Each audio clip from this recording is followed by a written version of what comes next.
Hello అందరికీ! ఈరోజు మనం ఇంట్లోనే ఈజీగా వెజ్ నూడిల్స్ ఎలా తయారు చేసుకుందామో చూసేద్దామా? పిల్లలు చాలా ఇష్టపడి తింటారు వీటిని. ముందుగా ప్లెయిన్ నూడిల్స్ తీసుకోవాలి. Soya sauce, vinegar, chilli sauce తీసుకోవాలి.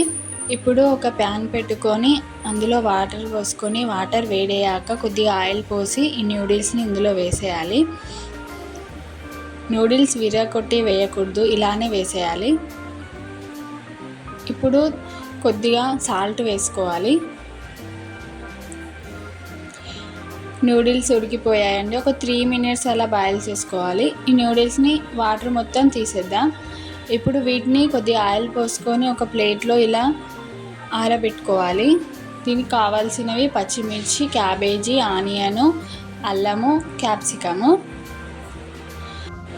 ఇప్పుడు ఒక ప్యాన్ పెట్టుకొని అందులో ఆయిల్ పోసి ఆయిల్ వేడయ్యాక సన్నగా కట్ చేసి పెట్టుకున్న పచ్చిమిర్చి వేయాలి. అలాగే ఆనియన్స్ వేయాలి. చిన్న చిన్న ముక్కలుగా కట్ చేసి పెట్టుకున్న అల్లం వేయాలి. క్యాప్సికం వేయాలి. ఇవన్నీ సన్నగా కట్ చేసుకోవాలి.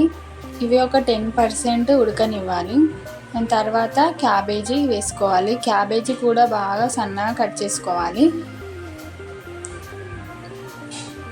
ఇప్పుడు రుచికి సరిపడా ఉప్పు వేసుకోవాలి.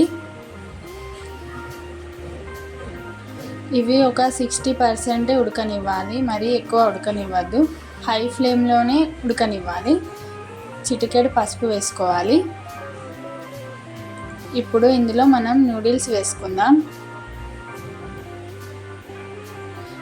నూడిల్స్ వేసుకున్నాక 1 స్పూన్ వెనిగర్, సోయా సాస్ వేసుకోవాలి.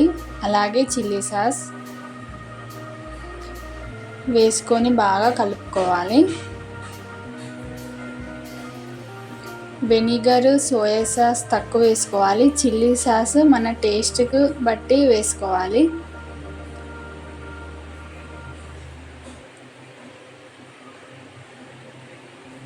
చిల్లీ సాస్ కొంచెం తక్కువైంది. నేను ఇంకొక స్పూన్ వేసుకుంటున్నాను.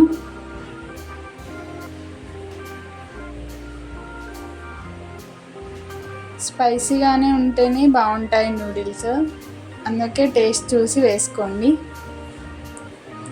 కొత్తిమీర వేసుకొని స్టవ్ ఆఫ్ చేసుకోవడమే. ఇంతేనండి, ఈజీ రెసిపీ. ఇంట్లోనే ఇలా ప్రిపేర్ చేసుకొని పిల్లలకు పెడితే చాలా బాగుంటుంది. పిల్లలు ఇష్టపడి తింటారు. ఇలాంటి రెసిపీస్ కోసం లైక్ చేయండి, సబ్స్క్రైబ్ చేయండి, షేర్ చేయండి. మళ్ళీ నెక్స్ట్ రెసిపీతో కలుసుకుందాం. బాయ్.